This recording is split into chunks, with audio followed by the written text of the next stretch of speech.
الحمد لله الذي أنزل على عبده الكتاب ولم يجعل له عوجا قيما لينذر بأسا شديدا من لدنه ويبشر المؤمنين الذين يعملون الصالحات أن لهم أجرا حسنا ماكثين فيه أبدا وينذر الذين قالوا اتخذ الله ولدا ما لهم به من علم ولا لآبائهم كبرت كلمة تخرج من أفواههم إن يقولون إلا كذبا فلعلك باخع نفسك على آثارهم إن لم يؤمنوا بهذا الحديث أسفا إنا جعلنا ما على الأرض زينة لها لنبلوهم أيهم أحسن عملا وإنا لجاعلون ما عليها صعيدا جرزا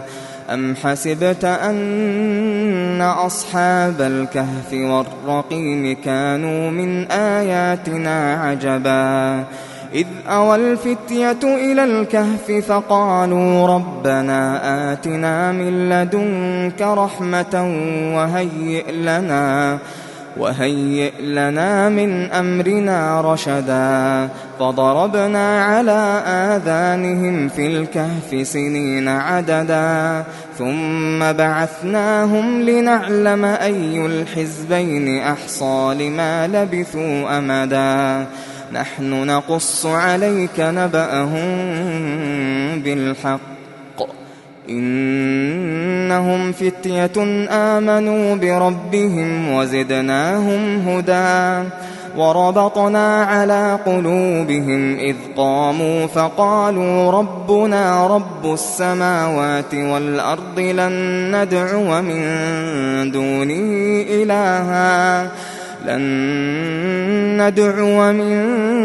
دونه إلها لقد قلنا إذا شططا هؤلاء قومنا اتخذوا من دونه آلهة لولا يأتون عليهم بسلطان بين فمن أظلم ممن افترى على الله كذبا وإذ اعتزلتموهم وما يعبدون إلا الله فأووا إلى الكهف ينشر لكم ربكم من رحمته ويهيئ لكم من أمركم مرفقا وترى الشمس إذا طلعت تزاور عن كهفهم ذات اليمين وإذا غربت تقرضهم ذات الشمال وهم في فجوة منه ذلك من آيات الله من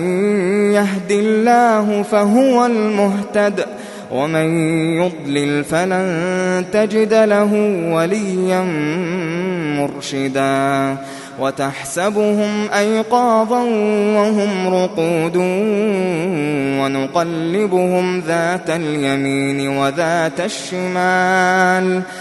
ونقلبهم ذات اليمين وذات الشمال وكلبهم باسط ذراعيه بالوصيد لو اطلعت عليهم لوليت منهم فرارا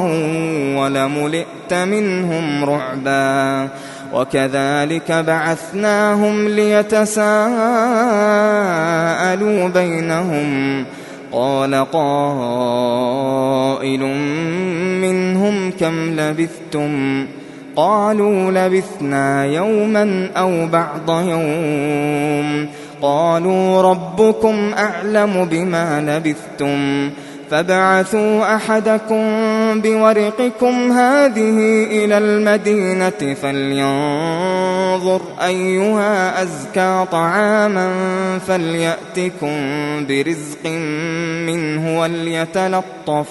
وليتلطف ولا يشعرن بكم أحدا إنهم إن يظهروا عليكم يرجموكم أو يعيدوكم في ملتهم ولن تفلحوا إذن أبدا وكذلك أعثرنا عليهم ليعلموا أن وعد الله حق وأن الساعة لا ريب فيها إذ يتنازعون بينهم أمرهم فقالوا ابنوا عليهم بنيانا ربهم أعلم بهم قال الذين غلبوا على أمرهم لنتخذن عليهم مسجدا سيقولون 3 رابعهم كلبهم ويقولون 5 سادسهم كلبهم رجما بالغيب ويقولون 7 وثامنهم كلبهم قل ربي أعلم بعدتهم ما يعلمهم إلا قليل فلا تمار فيهم إلا مراء ظاهرا ولا تستفت فيهم منهم أحدا ولا تقولن لشيء إني فاعل ذلك غدا إلا أن يشاء الله واذكر ربك إذا نسيت وقل عسى أن يهديني ربي لأقرب من هذا رشدا ولبثوا في كهفهم 300 سنين وازدادوا 9 قل الله أعلم بما لبثوا له غيب السماوات والأرض أبصر به وأسمع ما لهم من دونه من ولي ولا يشرك في حكمه أحدا واتل ما أوحي إليك من كتاب ربك لا مبدل لكلماته ولن تجد من دونه ملتحدا واصبر نفسك مع الذين يدعون ربهم بالغداة والعشي يريدون وجهه ولا تعد عيناك عنهم تريد زينة الحياة الدنيا ولا تطع من أغفلنا قلبه عن ذكرنا واتبع هواه وكان أمره فرطا وقل الحق من ربكم فمن شاء فليؤمن ومن شاء فليكفر إنا أعتدنا للظالمين نارا أحاط بهم سرادقها وإن يستغيثوا يغاثوا بماء كالمهل يشوي الوجوه بئس الشراب وساءت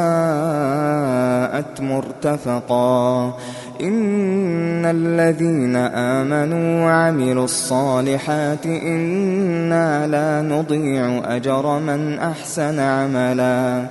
أولئك لهم جنات عدن تجري من تحتهم الأنهار يحلون فيها من أساور من ذهب ويلبسون ثيابا خضرا من سندس واستبرق متكئين فيها على الأرائك نعم الثواب وحسنت مرتفقا واضرب لهم مثل الرجلين جعلنا لأحدهما جنتين من أعناب وحففناهما بنخل وجعلنا بينهما زرعا كلتا الجنتين آتت أكلها ولم تظلم منه شيئا وفجرنا خلالهما نهرا وكان له ثمر فقال لصاحبه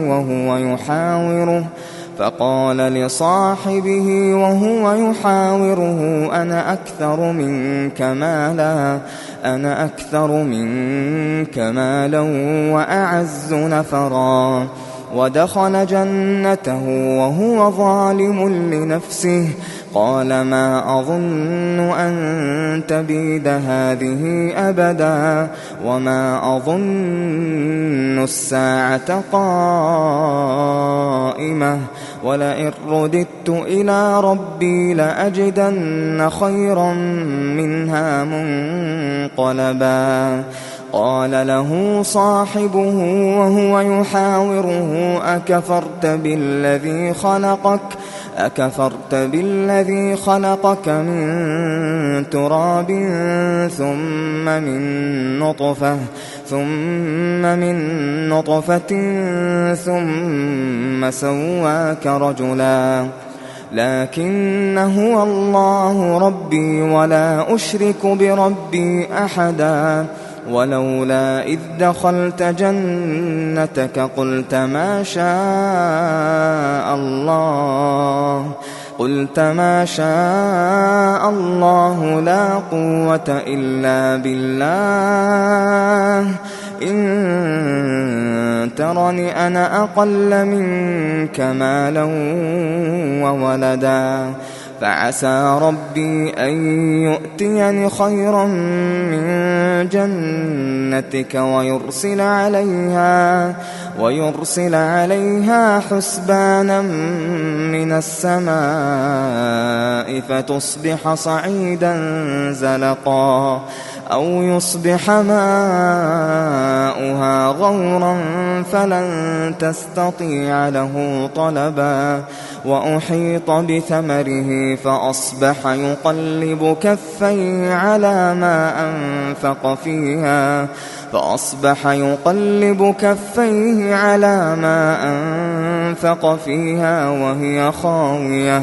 وهي خاوية على عروشها ويقول يا ليتني لم أشرك بربي أحدا ولم تكن له فئة ينصرونه من دون الله وما كان منتصرا هنالك الولاية لله الحق هو خير ثوابا وخير عقبا واضرب لهم مثل الحياة الدنيا كماء إن أنزلناه من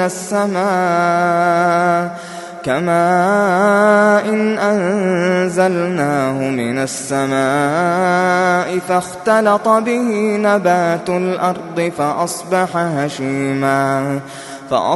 هشيما تذروه الرياح وكان الله على كل شيء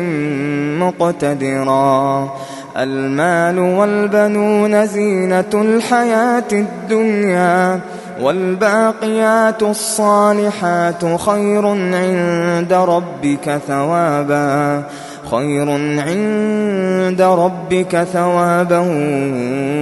وخير أملا ويوم نسير الجبال وترى الأرض بارزة وحشرناهم فلم نغادر منهم أحدا وعرضوا على ربك صفا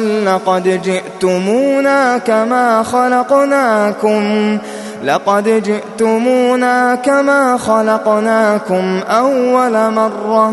بل زعمتم أن لن نجعل لكم موعدا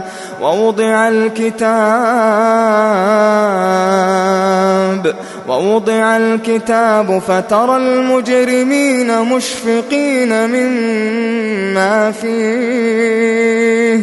ويقولون يا ويلتنا ما لهذا الكتاب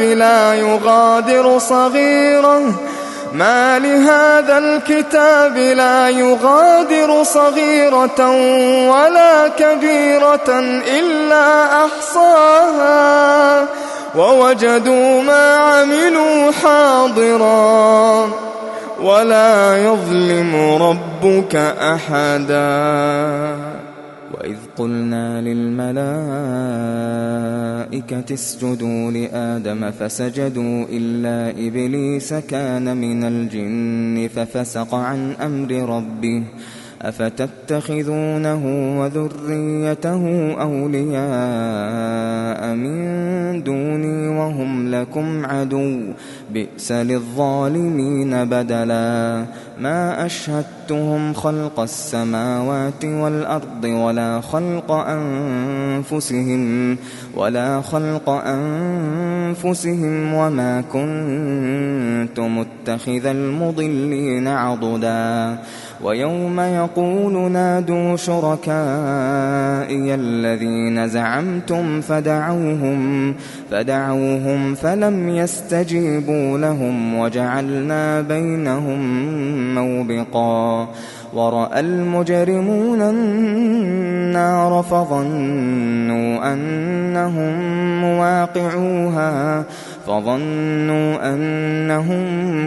مواقعوها ولم يجدوا عنها مصرفا. ولقد صرفنا في هذا القرآن للناس من كل مثل وكان الإنسان أكثر شيء جدلا. وما منع الناس أن يؤمنوا إذ جاءهم الهدى ويستغفروا ربهم إلا أن تأتيهم سنة الأولين أو يأتيهم العذاب قبلا. وما نرسل المرسلين إلا مبشرين ومنذرين ويجادل الذين كفروا بالباطل ليدحضوا به الحق واتخذوا آياتي وما أنذروا هزوا. ومن أظلم ممن ذكر بآيات ربه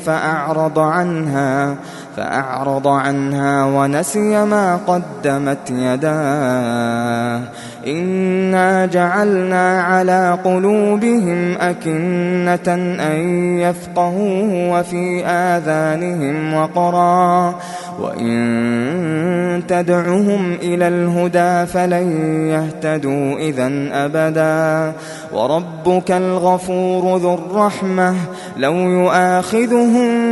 بما كسبوا لعجل لهم العذاب بل لهم موعد لن يجدوا من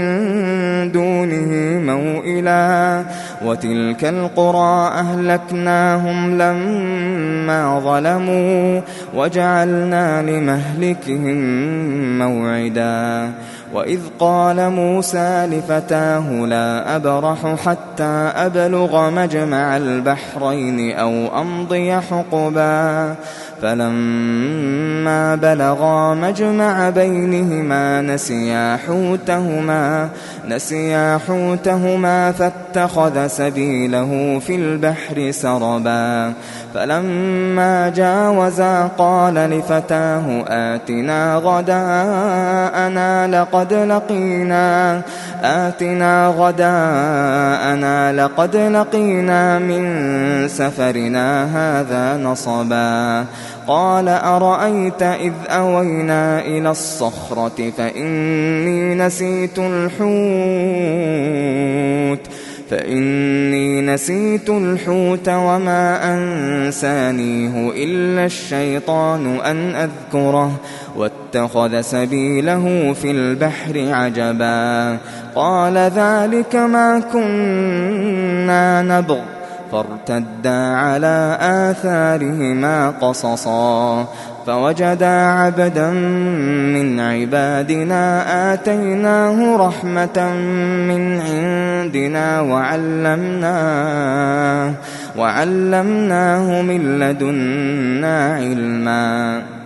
قال له موسى هل أتبعك على أن تعلمني مما علمت رشدا قال إنك لن تستطيع معي صبرا وكيف تصبر على ما لم تحط به خبرا قال ستجدني إن شاء الله صابرا ولا أعصي لك أمرا قال فإن اتبعتني فلا تسألني عن شيء حتى أحدث لك منه ذكرا فانطلقا حتى إذا ركبا في السفينة خرقها قال أخرقتها لتغرق أهلها لقد جئت شيئا إمرا قال ألم أقل إنك لن تستطيع معي صبرا قال لا تؤاخذني بما نسيت ولا ترهقني من أمري عسرا فانطلقا حتى إذا لقيا غلاما فقتله قال أقتلت نفسا زكية بغير نفس لقد جئت شيئا نكرا قال ألم أقل لك إنك لن تستطيع معي صبرا قال إن سألتك عن شيء بعدها فلا تصاحبني قد بلغت من لدني عذرا فانطلقا حتى إذا أتيا أهل قرية استطعما أهلها فأبوا أن يضيفوهما فوجدا فيها جدارا يريد أن ينقض فأقامه قال لو شئت لاتخذت عليه أجرا قال هذا فراق بيني وبينك سأنبئك بتأويل ما لم تستطع عليه صبرا أما السفينة فكانت لمساكين يعملون في البحر فأردت أن أعيبها وكان وراءهم ملك يأخذ كل سفينة غصبا وأما الغلام فكان أبواه مؤمنين فخشينا أن يرهقهما طغيانا وكفرا فأردنا أن يبدلهما ربهما خيرا منه زكاة وأقرب رحما وأما الجدار فكان لغلامين يتيمين في المدينة وكان تحته كنز لهما وكان أبوهما صالحا فأراد ربك أن يبلغا أشدهما ويستخرجا كنزهما رحمة من ربك وما فعلته عن أمري ذلك تأويل ما لم تسطع عليه صبرا ويسألونك عن ذي القرنين قل سأتلو عليكم منه ذكرا إنا مكنا له في الأرض وآتيناه من كل شيء سببا فأتبع سببا حتى إذا بلغ مغرب الشمس وجدها تغرب في عين حمئة ووجد عندها قوما قلنا يا ذا القرنين إما أن تعذب وإما أن تتخذ فيهم حسنا قال أما من ظلم فسوف نعذبه ثم يرد إلى ربه فيعذبه عذابا نكرا وأما من آمن وعمل صالحا فله جزاء الحسنى وسنقول له من أمرنا يسرا ثم أتبع سببا حتى إذا بلغ مطلع الشمس وجدها تطلع على قوم لم نجعل لهم من دونها سترا كذلك وقد أحطنا بما لديه خبرا ثم أتبع سببا حتى إذا بلغ بين السدين وجد من دونهما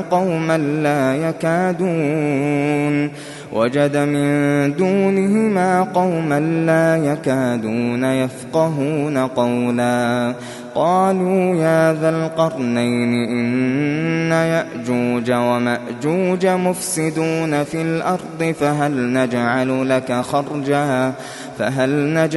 لك خرجا على أن تجعل بيننا وبينهم سدا قال ما مكني فيه ربي خير فأعينوني بقوة أجعل بينكم وبينهم ردما آتوني زبر الحديد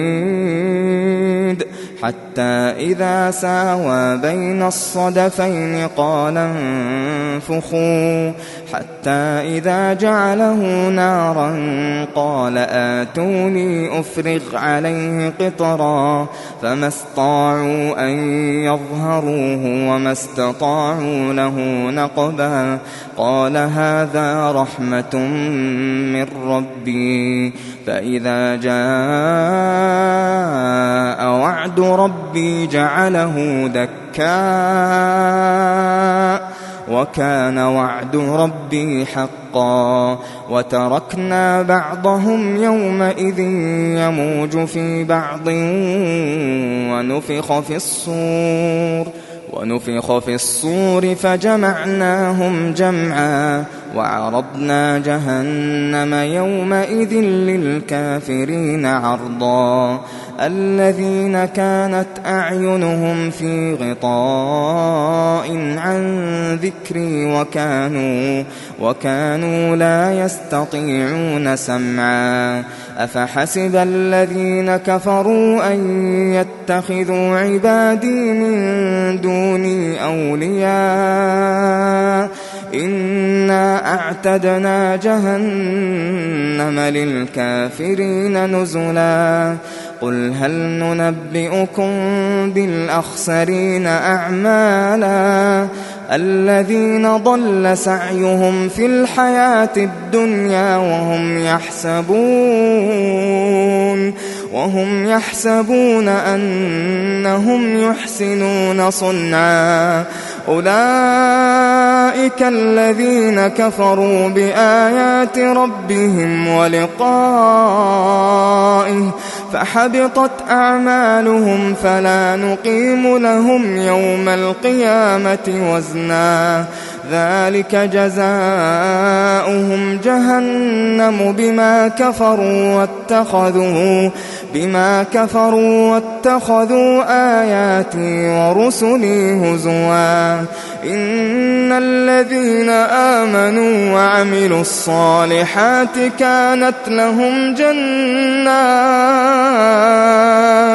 كانت لهم جنات الفردوس نزلا خالدين فيها لا يبغون عنها حولا قل لو كان البحر مدادا لكلمات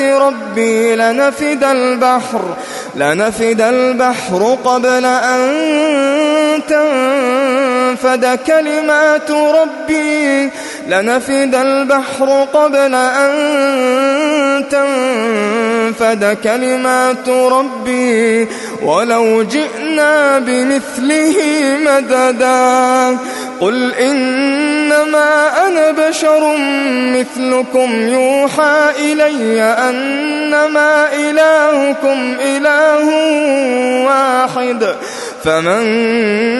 كان يرجو لقاء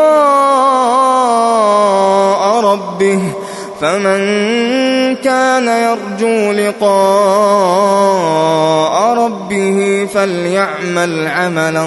صالحا